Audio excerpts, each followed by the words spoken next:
पुणे बंगलोर महामार्गावरील तवंदी घाटामध्ये भीषण अपघात झाला। या अपघातात एकाच कुटुंबातील 6 जण जागीच ठार झाले असून सर्व मृत कोल्हापूरच्या मुरगुड या शहरातील जमादार कुटुंबातले आहेत। हा अपघात कसा घडला याचा थरकाप उडवणारा व्हिडिओ देखील आता समोर आलेला असून भरधाव ट्रकनं कारला जोराची धडक दिल्यामुळे हा अपघात झाला।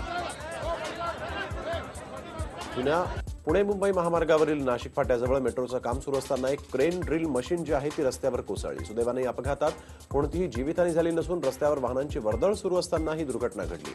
ही दुर्घटना जवळच असलेल्या सीसीटीव्हीमध्ये कैद झाली आहे। महाराष्ट्राचे लाडके भाऊजी आदेश बांदेकर थोडक्यात बचावले आहेत। ट्रॉम्बे येथील झिंग झिंग झिंगाट या मालिकेच्या सेटवर अचानक लागलेल्या आगीमुळे सेटचं नुकसान झालंय। शॉर्ट सर्किटने ही आग लागल्याचं म्हटलं जात असून सुदैवाने आगीत कोणालाही इजा झालेली नाही। जळगाव जिल्ह्यातील बऱ्हाणपूर अंकलेश्वर या मार्गावरील गिरडगावजवळ प्रवासी वाहून नेत असलेल्या ओमनी कारनं अचानक पेट घेतल्याची घटना घडली। या भीषण आगीमध्ये कार जळून खाक झाली असून सुदैवानं या ठिकाणी कुठलीही जीवितहानी झाली नसली तरी कार मालकाचं आर्थिक नुकसान झालंय। मुंबईच्या क्रॉफर्ड मार्केट समोरील अब्दुल रहमान स्ट्रीटवरील इमारतीच्या एका गाळ्याला आग लागल्याची घटना घडली। सुपर शॉपिंग कॉम्प्लेक्स नावाच्या इमारतीमध्ये ही आग लागलेली आहे। शॉर्ट सर्किटमुळे ही आग लागल्याचा अंदाज व्यक्त करण्यात आला असून सुदैवाने या आगीत कुठलीही जीवितहानी झालेली नाही।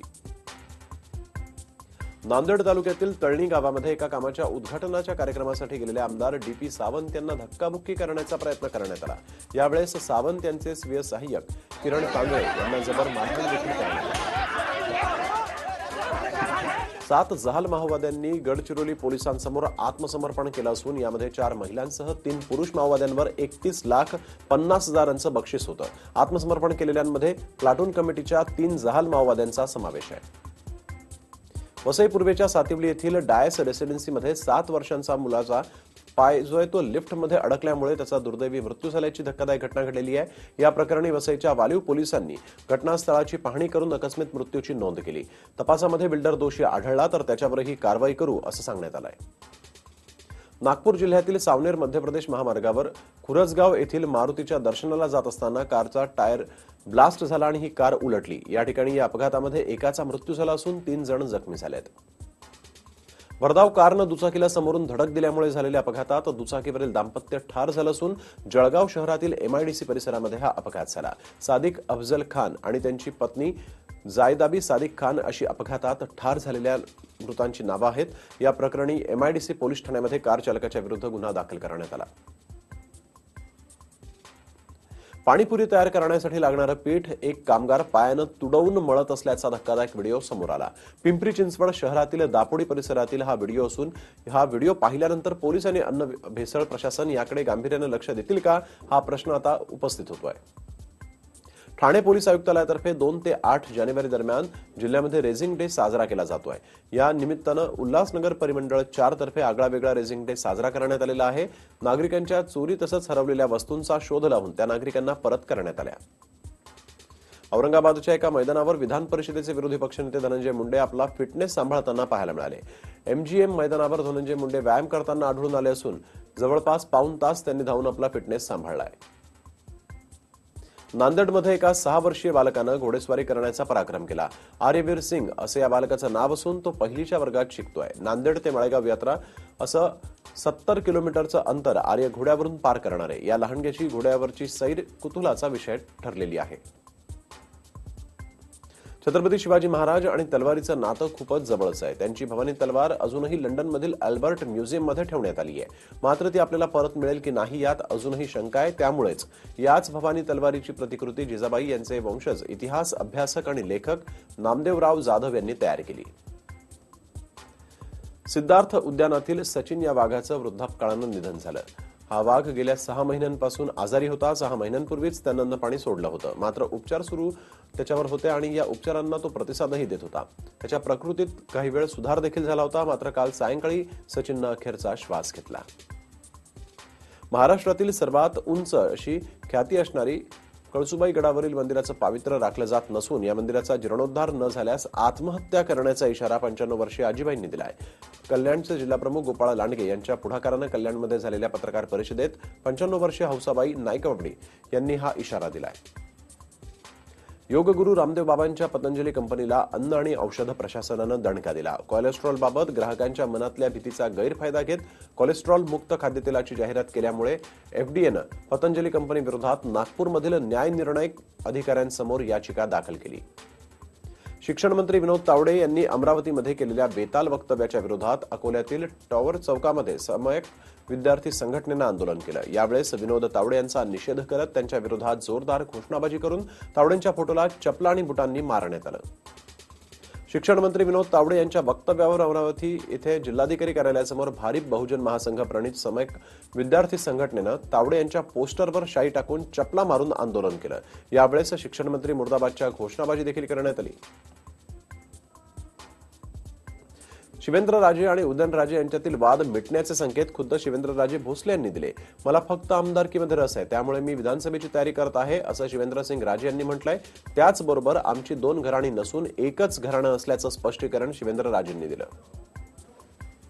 भाजप आमदार सुरेश धस यांनी बिहारी महिलांच्या बाबतीत आक्षेपार्ह वक्तव्य केलेलं आहे. बिहारी व्यक्ती महाराष्ट्रात असतो आणि बिहारमध्ये त्यांच्या पत्नीला मुलं होतात असं बेताल वक्तव्य आमदार सुरेश धस यांनी केलं. मात्र जी व्यवस्था महिलांना हीन तुच्छ मानते त्याच व्यवस्थेचा पगडा आमदार धस यांच्यामध्ये कायम असल्याचं दिसून आलंय.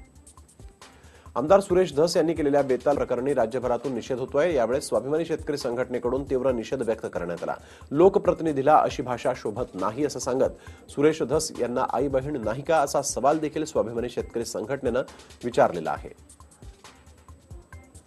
आमदार सुरेश धस यांनी बिहारमधील महिलांबाबत केलेल्या वक्तव्याचा कोल्हापुरातील सामाजिक कार्यकर्त्या प्रियदर्शनी चोरगे यांनी निषेध केला. झटपट प्रसिद्धीसाठी अशी वक्तव्य केली जात असून 21व्या शतकात देखील महिलांना अशी टीका सहन करावी लागते, हे दुर्दैव असल्याचं मत चोरगे यांनी व्यक्त केलं. राज्याचे पशुसंवर्धन आणि दुग्धविकास मंत्री महादेव जानकर यांनी बाबासाहेब आंबेडकर यांच्याविषयी बोलताना मोठी चूक केली. नागपूरला चैत्यभूमी असल्याचं सांगत जानकरांनी आपल्या अज्ञानाचं दर्शन घडवलं. जानकरांना चैत्यभूमी दीक्षाभूमी यातील फरकच माहीत नसल्याचं यामुळे दिसून आलं. राज्य शासनाच्या दिनदर्शिकेमध्ये महात्मा फुले आणि बाबासाहेब आंबेडकर यांच्या पुण्यतिथीचा उल्लेख नसल्यानं अनेक राजकीय प्रतिक्रिया उमटतायत. मात्र महादेव जानकर यांनी सरकारची बाजू घेत महापुरुषांच्या नावानंच आम्ही राज्यकर्ते झालो आहोत असं म्हटलंय. तर महात्मा फुलेंना भारतरत्न देण्यासाठी मुख्यमंत्र्यांनीच शिफारस केली असल्याचं सांगत आपल्या चुकांवर पडदा टाकण्याचा प्रयत्न केलाय. महाराष्ट्र शासनाच्या यंदाच्या दिनदर्शिकेमध्ये डॉक्टर बाबासाहेब आंबेडकर यांच्या महापरिनिर्वाण दिन आणि महात्मा फुलेंच्या पुण्यतिथीचा उल्लेखच नसल्यानं विधानसभेचे विरोधी पक्षनेते राधाकृष्ण विखे पाटील यांनी तीव्र टीका केली. हे सरकार महापुरुषांच्या नावाचा केवळ राजकीय सोयीसाठीच वापर करत आहे असा ठपका विखे पाटील यांनी ठेवला. अहमदनगरला विशेष सरकारी वकील उज्ज्वल निकम यांनी लोकसभा उमेदवारीबद्दल मौन बाळगलेलं आहे. सध्या तरी निकम यांनी बोलणं टाळलं असून जळगाव लोकसभेसाठी राष्ट्रवादीकडून निकम यांचं नाव चर्चेत आहे. त्यामुळे निकम यांची भूमिका काय असणार याकडे आता सगळ्यांचंच लक्ष लागलंय.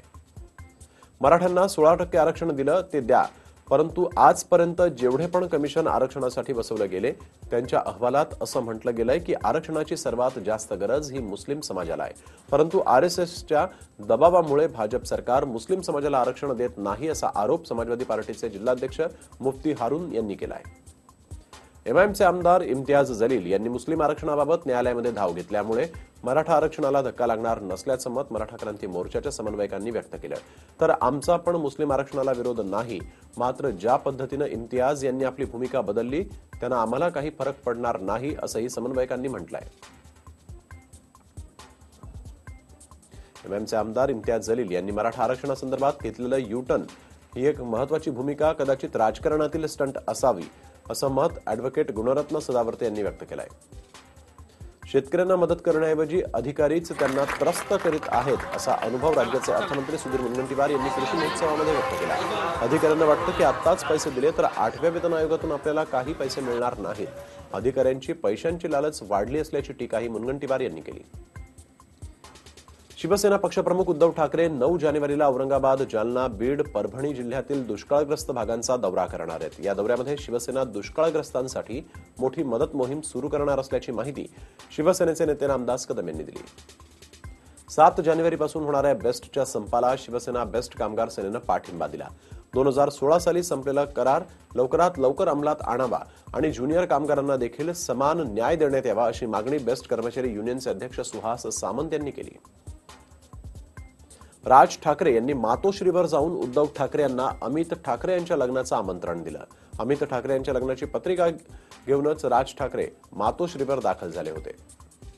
नागपूर विभागामध्ये 111 ग्रामीण पेयजल योजनांचं ई-भूमिपूजन आज मुख्यमंत्र्यांच्या हस्ते पार पडलं.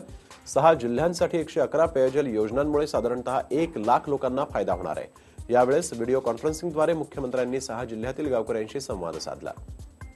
राज्यातील 30,000 गावं इंटरनेटच्या माध्यमातून मंत्रालयाशी जोडली जाणार असल्याची माहिती मुख्यमंत्र्यांनी दिली आहे. जवळपास 15,000 गावांमध्ये इंटरनेट कनेक्टिव्हिटी पोहोचलेली आहे. आणखीन 14,000 गावांमध्ये कनेक्टिव्हिटीचं काम सुरू आहे.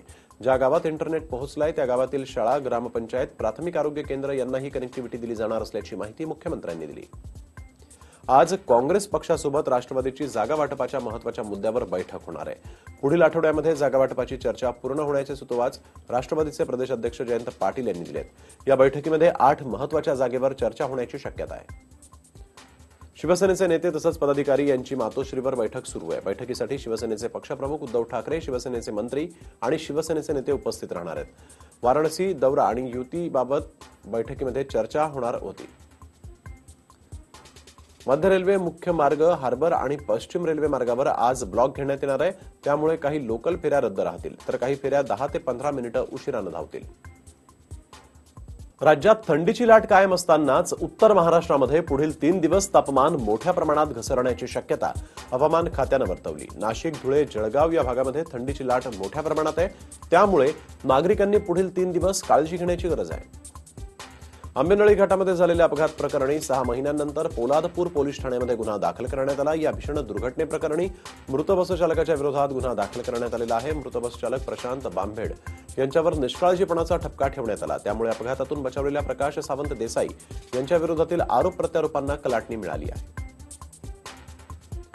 पूर्णा तालुक्यातील देंगाव इथे शेत भिजवताना पाण्यात वीज प्रवाह उतरून विजेचा धक्का लागल्यामुळे 36 वर्षीय तरुण शेतकऱ्याचा दुर्दैवी अंत झाल्याची घटना घडली. निवृत्ती बळीराम शिंदे असं या शेतकऱ्याचं नाव आहे.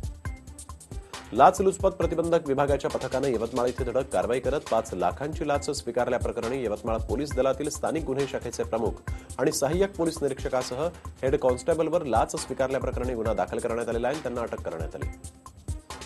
अहमदनगरला वीज कामगार अभियंते आजपासून संपावर जाणार आहेत. या संपामध्ये 86,000 कर्मचारी सहभागी होणार आहेत. कंपनीचे अध्यक्ष आणि स्टाफसह अभियंता पदाला कात्री लागू नये, यंत्रचालकांना मल्टीस्केलमध्ये ढकलू नये, तसंच नवीन भरती लवकरात लवकर घेण्यात यावी या मागण्यांसाठी हा संप पुकारण्यात आला.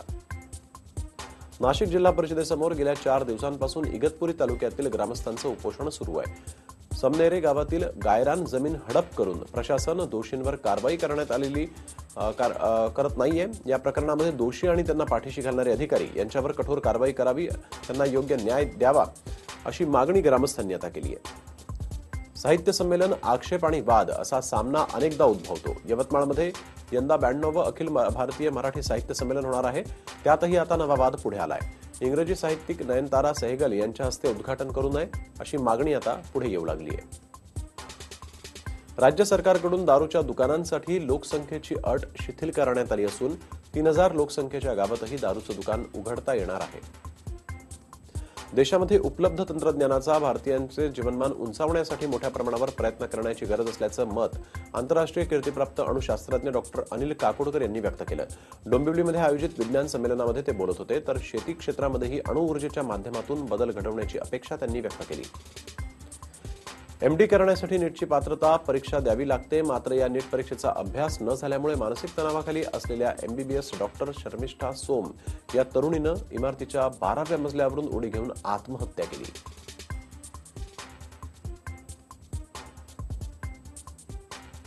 बारामती येथील ॲग्रिकल्चर डेव्हलपमेंट ट्रस्टच्या कृषी विज्ञान केंद्रामार्फत येत्या 17 ते 20 जानेवारी या कालावधीत कृषी प्रदर्शनाचं आयोजन करण्यात आलेलं आहे. हे भारतातील आगळंवेगळं प्रदर्शन असून यावर्षी दुष्काळी परिस्थितीच्या पार्श्वभूमीवर शेतकऱ्यांना मार्गदर्शक ठरतील अशी प्रात्यक्षिकं या प्रदर्शनाचं वैशिष्ट्य ठरणार आहेत.